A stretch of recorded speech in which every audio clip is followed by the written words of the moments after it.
तो चलिए हम पढ़ते हैं आज क्लास 11th फिजिक्स का नेक्स्ट टॉपिक जो है product of the two vector.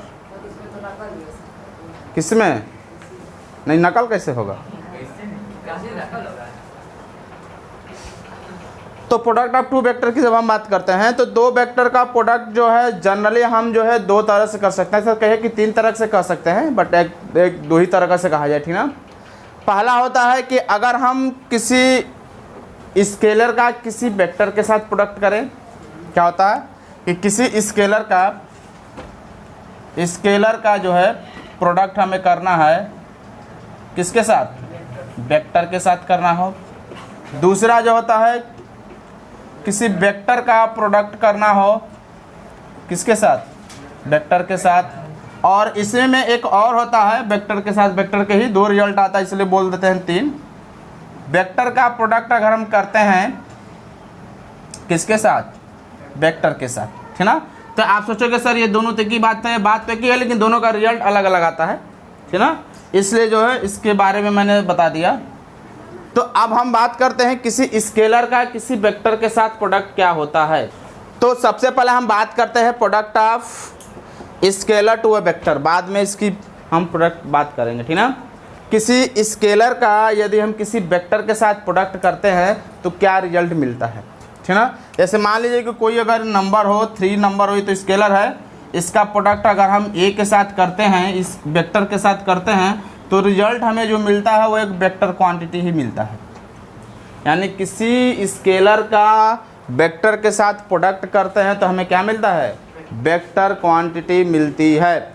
जैसे मान लीजिए आपको मैंने दे दिया एक वेक्टर ए है, मैंने कहा दिया ए वेक्टर है, इसमें एक स्केलर नंबर जो है 3, 4, 5, 6 किसी से आप मल्टीप्लाई कर दीजिए, तो ये जो वेक्टर हम खींचेंगे इसके पास क्या होगा? इसके 4 गुने के बराबर होगा, और उसका जो रिजल्ट आएगा 4a होगा, वो भी एक वेक्टर ही होगा ना वेक्टर। मैंने इसका 4 गुना कर दिया भाई, 4 का मल्टीपल 4 टाइम्स कर दिया, तो जो रिजल्ट आएगा इसका क्या होगा? 4 टाइम के बराबर होगा, बट वो क्या होगा? वेक्टर ही होगा। तो इसलिए किसी स्केलर का किसी वेक्टर के साथ अगर हम मल्टीप्लाई करते हैं तो हमें क्या मिलता है? वेक्टर क्वांटिटी ही मिलती है, ठीक। तो product of a scalar with a vector give vector quantity. आया समझ में? तो अब इसको हम इरेज करते हैं, फिर इसके बाद में हम चर्चा करेंगे। हम आते हैं इस पे वेक्टर, प्रोडक्ट ऑफ वेक्टर। अब सवाल उठता है कि सर स्केलर का हम वेक्टर से मल्टीप्लाई किए तो वेक्टर मिला, तो वेक्टर और वेक्टर का करेंगे तो क्या मिलेगा, और फिर अगेन वेक्टर और वेक्टर का करेंगे तो क्या मिलेगा। तो आप ये जानते रहिए कि अगर वेक्टर का वेक्टर से प्रोडक्ट करते हैं तो एक बार स्केलर मिलता है और दूसरी बार मुझे क्या मिल जाता है? वेक्टर। अगर वेक्टर और वेक्टर का प्रोडक्ट करते हैं तो स्केलर भी मिल सकता है, और वेक्टर और वेक्टर का प्रोडक्ट करेंगे तो वेक्टर भी मिल सकता है। जैसे एग्जाम्पल समझाते हैं तो आपको क्लियर होगा। आप ये बताइए फोर्स कौन सी क्वांटिटी है वेक्टर की स्केलर? फोर्स या वेक्टर है स्केलर? फोर्स क्या है? फोर्स का एक पर्टिकुलर डायरेक्शन होता है कि नहीं होता है? तो force is a vector quantity. And displacement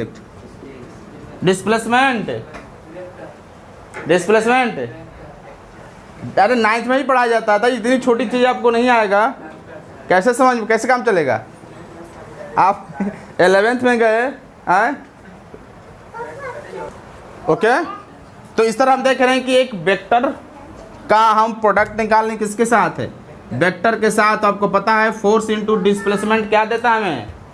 force into displacement work देता है, 9th में पढ़ा जाता है ना। और वर्क किसकी कैसी क्वांटिटी है? स्केलर क्वांटिटी है। तो इस तरह आप यहाँ देख रहे हैं कि एक वेक्टर और वेक्टर का जो हम प्रोडक्ट कर रहे हैं, तो यहाँ पर जो हमें मिल रहा है वैल्यू क्या मिल रहा है? एक प्रकार का स्केलर क्वांटिटी मिल रही है, मिल रहा है ना। तो इसीलिए हम कहते हैं कि अगर एक वेक्टर का वेक्टर के साथ प्रोडक्ट करेंगे तो हमें स्केलर मिलेगा। जैसे एग्जांपल आपने देखा, फोर्स भी वेक्टर है और डिस्प्लेसमेंट भी वेक्टर है, और इन दोनों का जब हम प्रोडक्ट कर रहे हैं तो जो क्वांटिटी हमें मिल रहा है वर्क, वो क्या है? एक प्रकार की स्केलर क्वांटिटी है। वेक्टर और स्केलर तो समझ रहे हैं ना, कि वो भी 9th का भूल गया? समझ रहे हैं आप? अच्छी बात है। तो ये हमारा क्या हो गया? स्केलर क्वांटिटी हो गया। डाउट कोई? अब हम बात कर इसी चीज़ को आगे बढ़ाते हैं, फिर वेक्टर और वेक्टर का प्रोडक्ट कैसे हमारा वेक्टर होता है इसको पढ़ने के बाद तो फिर उसका हम एग्जांपल देखेंगे। फिलहाल हम इसको आगे बढ़ाते हैं। अभी क्लियर हुआ कि कैसे हम वेक्टर और वेक्टर का प्रोडक्ट करते हैं तो स्केलर होता है। जैसे मान लीजिए आपके पास एक वेक्टर हो ए वेक्टर और इसका प्रोडक्ट कर रहे हैं बी वेक्टर के साथ, तो ये किसके बराबर होगा? स्केलर क्वांटिटी मिलेगा। और दो वेक्टर ए वेक्टर और बी वेक्टर का आपने प्रोडक्ट किया, ये ए वेक्टर है और ये बी वेक्टर है, दोनों के बीच जो है थीटा एंगल बन रहा है और इन दोनों का प्रोडक्ट करना है। तो इन दोनों का जो प्रोडक्ट होता है वो modulus of A vector magnitude of B vector cos theta के बराबर होता है। इसको हम बोलते हैं डॉट प्रोडक्ट। दो वेक्टर को यदि प्रोडक्ट करने पर स्केलर मिलता है तो उसको हम बोलते हैं scalar product of a vector या बोलते हैं डॉट प्रोडक्ट ऑफ। अभी मैंने आपको बताया कि फोर्स का एक वेक्टर क्वांटिटी था, फिर क्या था? डिस्प्लेसमेंट भी वेक्टर क्वांटिटी था। इसका आपने क्या किया? स्केलर क्वांटिटी प्रोडक्ट किया। तो स्केलर मैंने तो इन दोनों का जो प्रोडक्ट होता है, चूंकि प्रोडक्ट करने पर स्केलर मिल रहा है ना, इसलिए इसको बोल देते हैं स्केलर प्रोडक्ट। या तो स्केलर प्रोडक्ट कहेंगे या फिर dot product of the vector, इसको बोलते हैं dot product of vector. Dot लगाते हैं, इनटू नहीं बोलेंगे यहाँ पर, ठीक ना। तो दो वेक्टर को मल्टीप्लाई करने के बाद अगर स्केलर आता है तो उसको क्या बोलते हैं? डॉट प्रोडक्ट ऑफ वेक्टर और स्केलर प्रोडक्ट ऑफ वेक्टर। और वो दोनों प्रोडक्ट का वेक्टर जो होता है ए का मैग्नीट्यूड बी के मैग्नीट्यूड और कॉस थीटा के क्या होगा? इक्वल होता है। और इसको हम लिख सकते हैं, क्या लिख सकते हैं? ए का मैग्नीट्यूड किसके बराबर होगा? ए के बराबर बी का मैग्नीट्यूड, बी के बराबर एक कॉस थीटा होगा। और अगर इसको थोड़ा हम ध्यान से देखें तो लिख सकते हैं ए बी कॉस थीटा, लिख सकते हैं कि नहीं? और बी कॉस थीटा क्या है? What is B cos theta? Component किसका? बी का। किसके डायरेक्शन में? ए के डायरेक्शन में। तो वही तो है कि इन दोनों का प्रोडक्ट जो अगर ए और बी का प्रोडक्ट निकालेंगे तो ए वेक्टर और बी का कंपोनेंट ए के डायरेक्शन में ही हमें क्या देता है? ए बी का प्रोडक्ट देता है, ए बी का डॉट प्रोडक्ट देता है, स्केलर प्रोडक्ट देता है। बात समझ आया?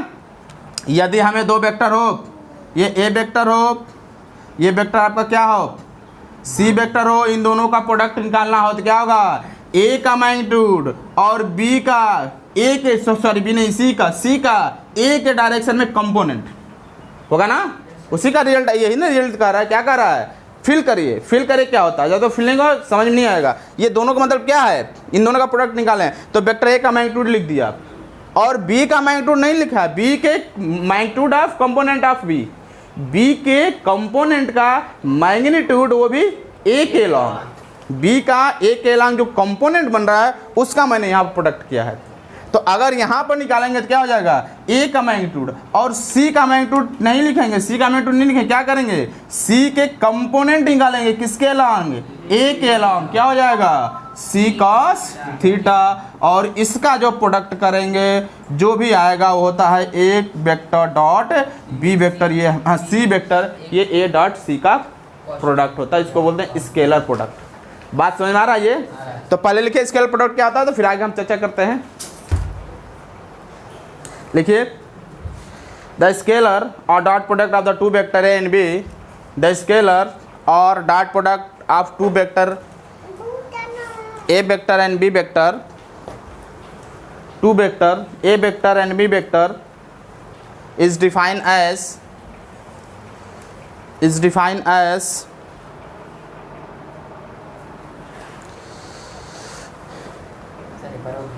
vector of product of magnitude of vector A and B, product of magnitude of vector A and vector B, cosine of angle between them, cosine of angle between them, product of magnitude of vector A and vector B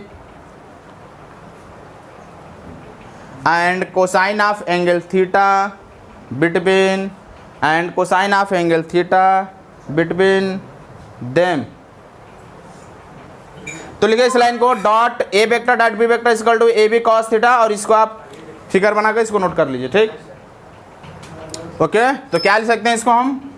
A into product of magnitude of component vector B along A, लिख सकते हैं ना, क्या हो जाएगा, magnitude of B, magnitude of component of नेंट of vector B along A vector, A vector के along B vector के कंपोनेंट का मैग्नीट्यूड मैंने निकाला और हमने इसके साथ प्रोडक्ट कर दिया तो रिजल्ट मिल गया ये। ठीक, इसको हम ऐसे भी लिख सकते हैं, अगर ए वेक्टर डॉट अगर बी वेक्टर निकालें तो क्या है यारा, इसको लिख सकते हैं बी ए कॉस थीटा, लिख सकते हैं कि नहीं लिख सकते हैं। बी को मैं पहले लिख दिया, ए कॉस थीटा को एक साथ ले लिया, तो अब ये क्या हो जाएगा, ये क्या है, ए कॉस थीटा क्या है, कंपोनेंट ऑफ ए, किसके अलोंग, बी के अलोंग, तो ए का कंपोनेंट मैंने बी के अलोंग निकाला, तो यहाँ पे क्या हो जाएगा, product of B and the magnitude of component A along B, B के अलोंग ए का कंपोनेंट, ये भी तो कर सकते हैं। यहाँ पे क्या है कि बी का कंपोनेंट ए के अलोंग, यहाँ पे क्या है, ए का कंपोनेंट बी के अलोंग, हो जाएगा ना। तो हम इसको भी कह सकते हैं कि एक ए और बी का कंपोनेंट मेरा मैग्नीट्यूड ऑफ बी और ए के कंपोनेंट का मैग्नीट्यूड बी के डायरेक्शन में, या यहाँ से कह सकते हैं मैग्नीट्यूड ऑफ ए बी के कंपोनेंट का मैग्नीट्यूड बी के डायरेक्शन, सॉरी ए के डायरेक्शन में।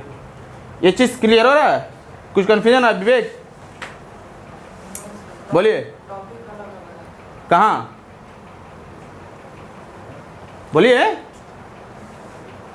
मैंने इसको अभी क्या बताया, अभी ये चीज बताइए कि आखिर बी कॉस थीटा है क्या, क्या है बी कॉस थीटा, कंपोनेंट है किसका, बी का, किसके अलोंग, ए के अलोंग। तो बस मैंने यही तो किया, ए और बी का मुझे डॉट प्रोडक्ट निकालना हो तो ए का मैग्नीट्यूड लिख दिया और बी का कंपोनेंट निकाल लिया, किसके अलोंग, ए के अलोंग। तो बी का कंपोनेंट निकालेंगे तो क्या हो जाएगा, मैंने बताया था कि थीटा की तरफ आएगा तो क्या होगा, बी कॉस थीटा बनेगा कि नहीं बनेगा, यहाँ पर बनेगा ना। तो इसका मैग्नीट्यूड लिख लिया और इसके कंपोनेंट को मैंने प्रोडक्ट कर दिया तो हो जाएगा ए डॉट बी का प्रोडक्ट। बात समझ में आया, नहीं क्लियर हो रहा है बात।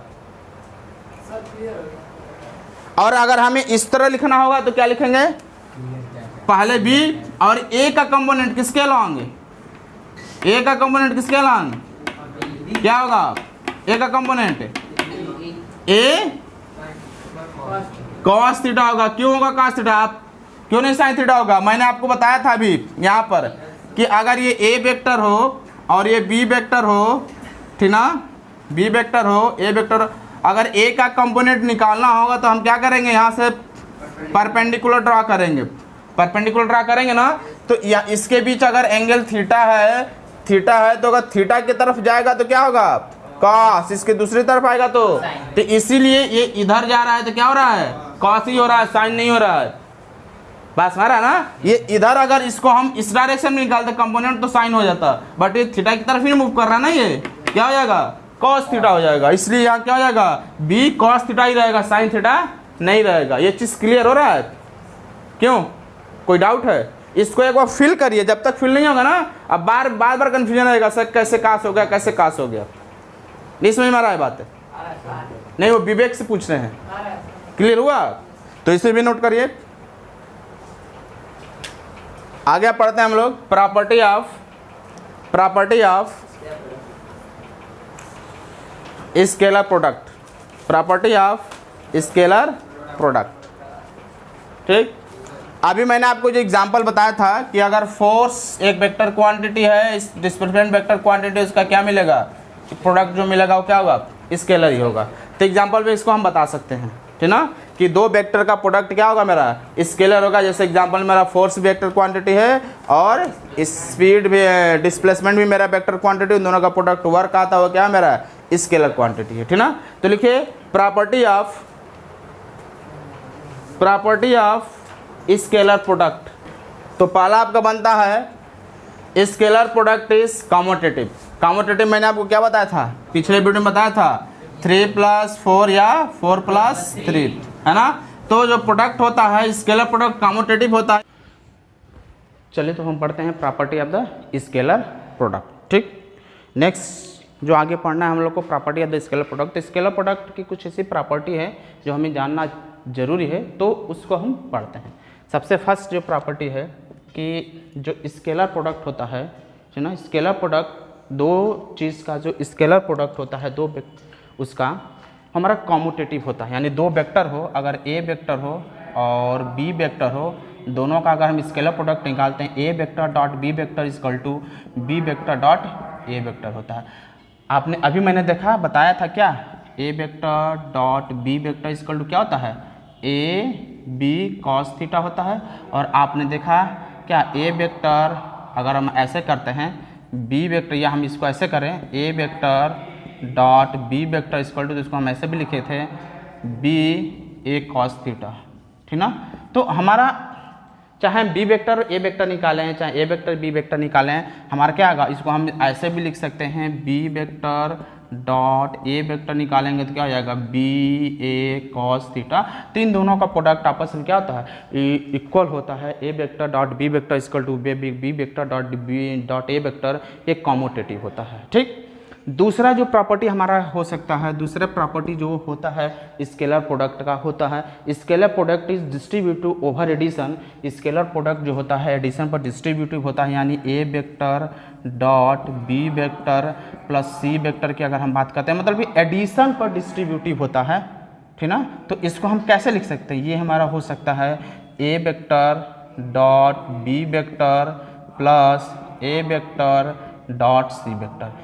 ये हमारा इस तरह होता है कि इस A vector A plus B vector को जोड़कर अगर हम ए के साथ डॉट प्रोडक्ट निकालते हैं तो वो होता है ए बी के डॉट और प्लस ए सी के डॉट के दोनों के सम के इक्वल होता है। या इसको हम ऐसे भी लिख सकते हैं, अगर हम लिख सकते हैं B vector plus C vector निकालें और इसके साथ ए वेक्टर प्लस बी वेक्टर निकालें और सी के साथ उसका हम डॉट प्रोडक्ट निकाल दे, क्या हो जाएगा, A vector dot C vector plus B vector dot C vector. इस तरह हमारा होता है, इसको बोलते हैं कि scalar product is distributive over addition. तो सेकेंड प्रॉपर्टी होता है कि स्केलर प्रोडक्ट जो होता है एडिशन के ओवर क्या होता है, डिस्ट्रीब्यूटिव होता है। ये दो हमारा प्रोडक्ट दो। नेक्स्ट रूल जो होता है नोट करिए, तो नेक्स्ट रूल के बारे में चर्चा करते हैं हम।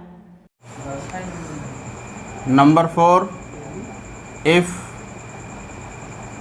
To vector are parallel and having same direction,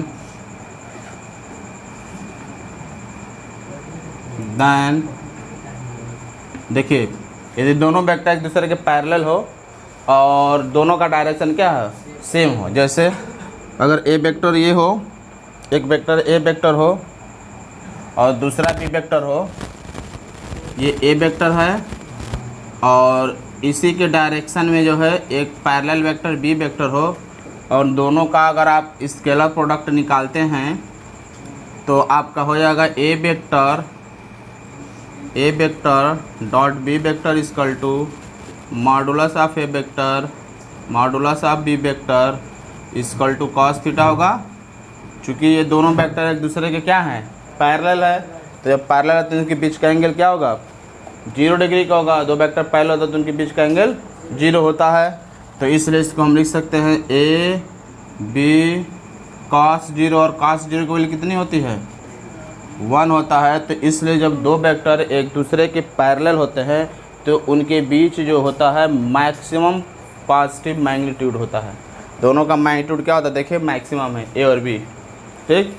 तो नेक्स्ट आपका है 6 नंबर, समझ में आया कि दो वेक्टर एक दूसरे के पास एक दूसरे के पैरेलल हो, बट ध्यान रहे कि उन दोनों का डायरेक्शन क्या होना चाहिए, सेम होना चाहिए। तो उस समय दोनों के बीच का जो मैग्नीट्यूड होता है वो पॉजिटिव होता है और मैक्सिमम होता है। यहाँ पर लिख सकते हैं मैक्सिमम, वो भी क्या मैक्सिमम पॉजिटिव, ठीक ना, नेगेटिव वैल्यू नहीं आया है तो पॉजिटिव मैक्सिमम कह लीजिए, पॉजिटिव मैक्सिमम वैल्यू।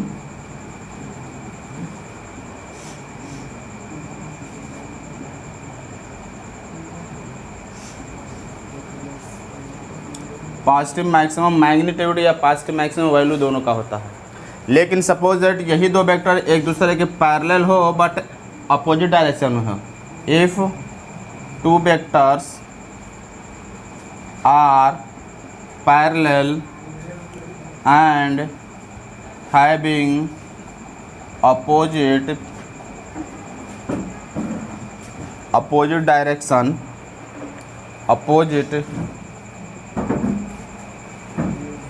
direction, दो वेक्टर दूसरे के पैरेलल हो और डायरेक्शन दोनों के बीच क्या हो, जैसे एक वेक्टर इधर हो तो दूसरा वेक्टर क्या हो, इस डायरेक्शन में हो।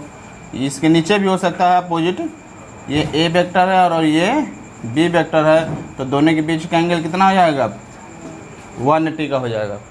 भाई जब एक वेक्टर दूसरे वेक्टर के पैरेलल होगा तो उसके बीच का एंगल कितना होगा, लेकिन अगर अपोजिट होना चाहिए, अपोजिट होगा तभी उसके बीच का एंगल 180 होगा। अगर सेम डायरेक्शन में होगा तो उसके बीच का एंगल क्या हो जाएगा, 0 हो जाएगा। बात समझ में आ रहा है। तो यहाँ पर जब हम निकालते हैं A vector dot B vector, दोनों के बीच अगर डॉट प्रोडक्ट निकालते हैं तो magnitude of A magnitude of B cos theta से, एक ए वेक्टर का मैग्नीट्यूड ए, बी वेक्टर का मैग्नीट्यूड बी, और थीटा की वैल्यू वहाँ पर 180 है, कास 180 की वैल्यू क्या होगा, ये हो जाएगा माइनस ए बी। तो इस समय जो होता है नेगेटिव वैल्यू होता है, कह सकते हैं मैक्सिमम नेगेटिव वैल्यू। ये नेगेटिव वैल्यू क्या है, मैक्सिमम है। यहाँ पर पॉजिटिव नेगेटिव होगा, मैक्सिमम पॉजिटिव वैल्यू होगा जब दोनों सेम डायरेक्शन में होंगे। यहाँ पर मैक्सिमम नेगेटिव वैल्यू होगा जब दोनों अपोजिट डायरेक्शन में होंगे, ठीक ना। तो बोल देंगे मैक्सिमम नेगेटिव वैल्यू।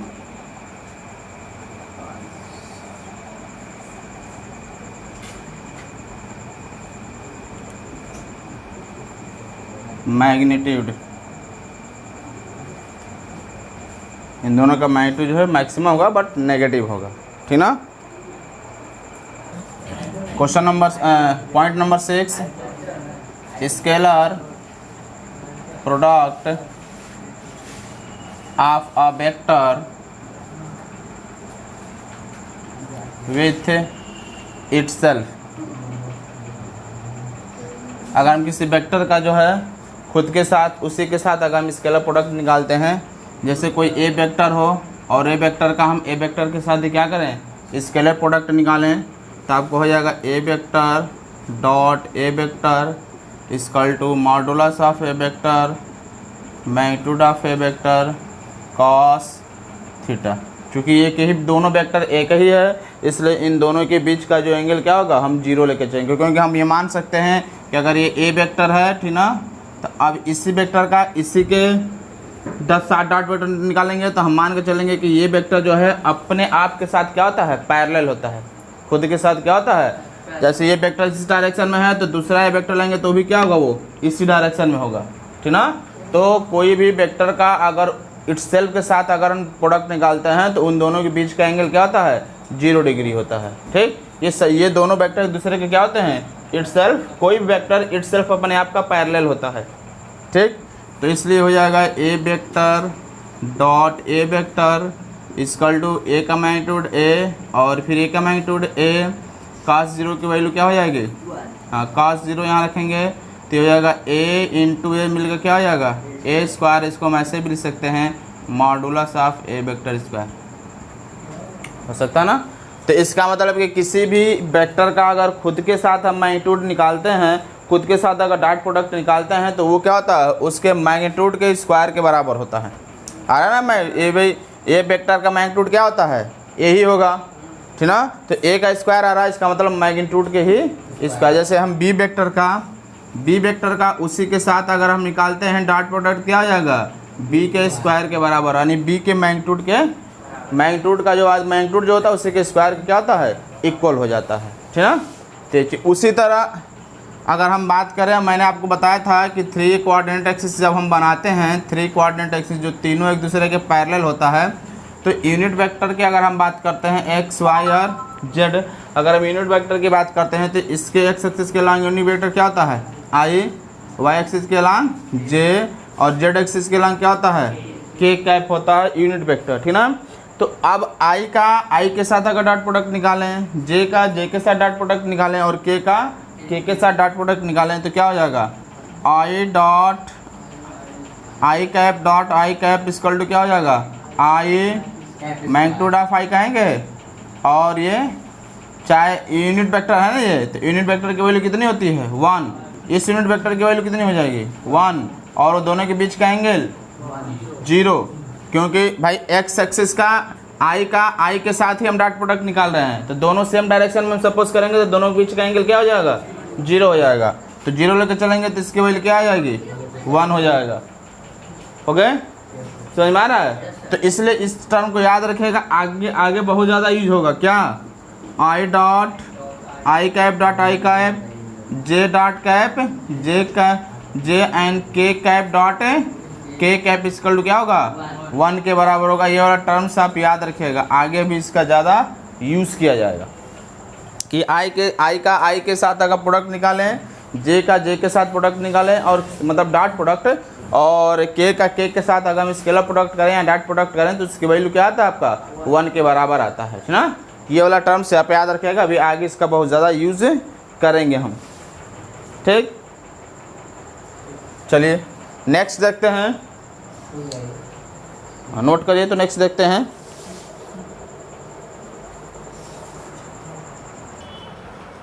जैसा कि अभी आपने देखा कि आई डॉट आई, के डॉट के, जे डॉट जे, मतलब कि यूनिट वेक्टर का अगर यूनिट वेक्टर के साथ डॉट प्रोडक्ट निकालते हैं, जैसे आई कैप के साथ, जे कैप के साथ, के कैप के साथ निकालते हैं, उसकी वैल्यू कितना आता है 1। यदि आपको मैं ये दे दूं कि आई कैप का जे कैप के साथ निकालिए, ठीक ना, जे कैप का के कैप के साथ निकालिए, एक एक करके निकालिए, जे कैप का जे डॉट के कैप, और के कैप का क्या करिए आई कैप के साथ निकालिए, तो क्या इसका रिजल्ट आएगा बताइए। आई डॉट जे डॉट के एंड के डॉट आई, ठीक, एक का निकालेंगे, तीनों का उसी तरह निकला। आपको पता है कि जैसे सपोज मैं आई और जे के बीच निकाल रहा हूँ, आई कैप डॉट जे कैप, तो आपको पता है कि ए आई और जे के बीच कितने का एंगल होता है 90 डिग्री। तीनों के बीच एक दूसरे के साथ 90 का एंगल होता है, यहाँ 90 का, यहाँ 90 का, यहाँ 90 का, तीनों एक दूसरे का 90 का एंगल बनाता है। तो इसको हम क्या लिख सकते हैं, क्योंकि यूनिट वेक्टर आई का वैल्यू 1 हो जाएगा, ठीक ना, और यूनिट वेक्टर जे की वैल्यू क्या हो जाएगा 1, क्योंकि यूनिट वेक्टर है। और कास थीटा कितना होगा यहाँ पर इन दोनों के बीच 90 डिग्री का होगा, तो कास 90 डिग्री करेंगे तो कास 90 की वैल्यू क्या होता है 0 होता है, इसलिए आई डॉट जे क्या हो जाएगा 0 होगा। उसी तरह जे डॉट के निकालेंगे तो भी क्या आएगा 0, और के डॉट आई निकालेंगे तो भी क्या आएगा 0 आएगा। तो ये टर्म्स आप याद रखिएगा, साथ ही साथ ये भी आपको याद रखना जरूरी है कि आई कैप डॉट जे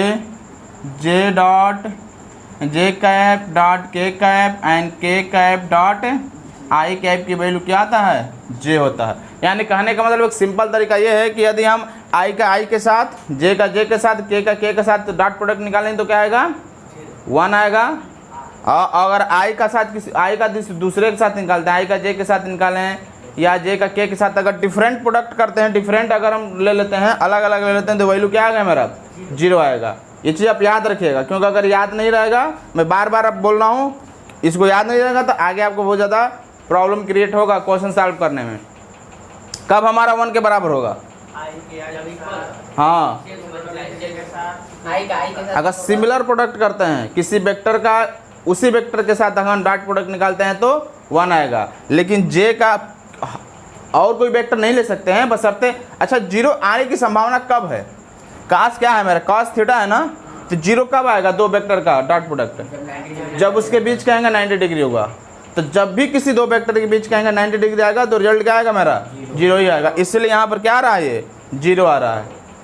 बात समझ आ रहा है, ये आई का आई जे 90 डिग्री का एंगल है, इसके बीच 90 डिग्री का एंगल, इसके बीच भी 90 डिग्री का एंगल, इसलिए क्या हो जाएगा मेरा 0 के इक्वल हो जाएगा, ठीक ना। तो इसलिए ये दो रिजल्ट आप इसको याद रखिएगा। नेक्स्ट देखते हैं, चलिए हम दो वेक्टर लेते हैं, A vector A X I A Y J and A Z K, और दूसरा वेक्टर लेते हैं B vector equal to B X I B Y J and B Z K. ये मैंने दो वेक्टर ले लिया, दोनों का डॉट प्रोडक्ट आपको निकालना है। अच्छा ए एक्स ए वाई ये सब क्या है, ए जेड क्या है, कंपोनेंट, रेक्टेंगुलर कंपोनेंट किसका एक्स एक्सिस के लाएंगे, वाई एक्सिस के लाएंगे, जेड एक्सिस के लाएंगे, ठीक ना। जैसे मैंने आपको बताया था ना यहाँ पर कि कोई अगर वेक्टर ए हो, उसका रेक्टेंगुलर कंपोनेंट अगर हम निकालना चाहते हैं, ए वेक्टर हो, तो इसका एक्स एक्सिस के लाएंगे रेक्टेंगुलर कंपोनेंट क्या हो जाएगा, ए एक्स, वाई एक्सिस के लाएंगे क्या हो जाएगा, ए वाई। उसी तरह अगर ए की जगह हम बी वेक्टर कह देंगे तो बी वेक्टर का क्या हो जाएगा, रेक्टेंगुलर कंपोनेंट, हाँ, ये बी एक्स और इधर आएगा तो बी वाई हो जाएगा। तो B X B Y B Z, उसी तरह जेड के साथ निकालेंगे तो बी जेड हो जाएगा, है ना। तो ये ए एक्स ए वाई और ए जेड क्या है, रेक्टेंगुलर कंपोनेंट है आपका, ठीक ना। तो इसलिए इस बात को थोड़ा आप ध्यान में रखे रहिएगा। अब हमें क्या करना है, यहाँ पर डॉट प्रोडक्ट निकालना है, A vector dot B vector equal to A X I A Y J और ए जेड के कैप हो जाएगा डॉट, फिर बी वेक्टर की जगह इसको रखेंगे B X I B Y J cap and B Z K cap, ये हो जाएगा।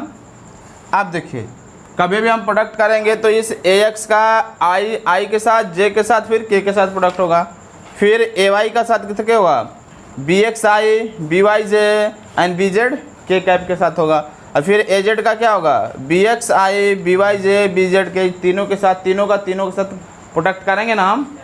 तो एक बार प्रोडक्ट कर लेते हैं तो फिर आपको मैं बताता हूँ। ये हो जाएगा ए एक्स आई का इसके साथ निकालेंगे क्या होगा, डॉट प्रोडक्ट बी एक्स आई, ऐसा होगा, प्लस ए एक्स आई और डॉट बी वाई जे, प्लस इसके साथ हो जाएगा क्या, ए एक्स आई और डॉट बी जेड के।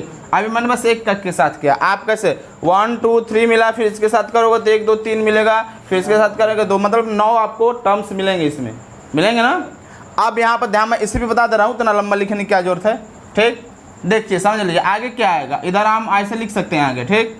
अभी मैंने आपको क्या बताया, आई dot I J dot J and के dot K cap dot K cap इसका क्या होता है 1, और फिर मैंने बताया I dot J and J dot के एंड के डॉट आई क्या होगा 0 के बराबर होगा, ठीक ना, 0 हो जाएगा। तो अब यहाँ पर देखिए क्या होगा, ये आई और जे क्या होगा 0 हो जाएगा, यहाँ आई के क्या होगा, जितने डिफरेंट प्रोडक्ट वाले हैं सब 0 हो जाएंगे, बचेंगे क्या, सिर्फ आई वाले बचेंगे। आई का आई के साथ करेंगे तो बचेगा, लेकिन आई का जे के साथ करेंगे 0, के साथ करेंगे 0 हो जाएगा, होगा प्रोडक्ट। अगर फिर जे का हम आई के साथ प्रोडक्ट करेंगे तो 0, जे के साथ प्रोडक्ट करेंगे तो वो रहेगा 1 होगा, इसके वैल्यू के साथ प्रोडक्ट क्या होगा 0 हो जाएगा। तो इस वाले में भी सिर्फ 1 ही टर्म बचेगा। ये जेड के साथ हम प्रोडक्ट करते हैं के का, तो उसके साथ क्या हो जाएगा 0, जे के साथ प्रोडक्ट करते हैं के का तो 0, और के का के साथ प्रोडक्ट करेंगे तो सिर्फ मेरा वही वाला बचेगा। तो उस सबको छोड़ दे रहे हैं, बस जो हम सेम प्रोडक्ट वाला लिख रहे हैं, ठीक ना, बात समझ में आ रहा है। तो यहाँ पर जो रिजल्ट मेरा बनेगा क्या होगा, ए एक्स, हाँ ए एक्स बी एक्स आई का तो वैल्यू 1 हो जाएगा, इसकी वैल्यू 1 हो जाएगा, प्लस ए वाई का बी वाई के साथ A Y dot B Y plus A Z dot B Z, यही आपका रिजल्ट आएगा। ये चीज़ समझ में आ रहा है। बाकी तो टर्म मेरा क्या होगा 0 हो जाएगा, ठीक। तो ये हो जाएगा ए डॉट और बी डॉट। तो इस तरह आप देख रहे हैं कि अगर दो वेक्टर ए वेक्टर और बी वेक्टर, ए वेक्टर और बी वेक्टर का अगर हम डॉट प्रोडक्ट निकाल रहे हैं तो उन दोनों का प्रोडक्ट जो होगा उनके रेक्टेंगुलर प्रोडक्ट के करस्पॉन्डिंग रेक्टेंगुलर प्रोडक्ट के सम के बराबर हो रहा है, और एक नहीं, इसका रेक्टेंगुलर प्रोडक्ट प्लस इसका रेक्टेंगुलर प्रोडक्ट, फिर इन दोनों का रेक्टेंगुलर प्रोडक्ट आपस में मल्टी प्रोडक्ट करके ऐड कर रहे हैं तो दो वेक्टर के क्या हो जा रहा है, बराबर हो जा रहा है, ठीक ना। तो हम क्या कर सकते हैं कि दो वेक्टर का अगर हम प्रोडक्ट निकालते हैं ए वेक्टर और बी वेक्टर का, तो क्या होगा sum of product of their corresponding rectangular component. ये क्या है, ए एक्स बी एक्स क्या है, रेक्टेंगुलर कंपोनेंट ही है ना। तो ए का rectangular component A X B X, उन दोनों का प्रोडक्ट, फिर बी का रेक्टेंगुलर कंपोनेंट क्या हो जाएगा बी एक्स बी वाई। तो क्या आ रहा है, देखिए ए एक्स ए वाई आ रहा है ना आपका, यानी ए का रेक्टेंगुलर कंपोनेंट और बी का रेक्टेंगुलर कंपोनेंट, फिर ए का रेक्टेंगुलर कंपोनेंट, फिर बी का रेक्टेंगुलर कंपोनेंट। मतलब कहने का तात्पर्य यह है कि अगर दो वेक्टर का ए प्रोडक्ट डॉट प्रोडक्ट निकालते हैं तो दोनों वेक्टर के रेक्टेंगुलर कंपोनेंट के क्या है, सम के प्रोडक्ट के सम के इक्वल होता है। ये चीज़ यहाँ समझ में आ रहा है कि नहीं आ रहा है? क्यों भाई? आप देख रहे हैं कि प्रोडक्ट किया गया, यहाँ प्रोडक्ट किया, यहाँ प्रोडक्ट किया, दोनों को सम किया गया, the sum of the product of the rectangular component, ठीक ना।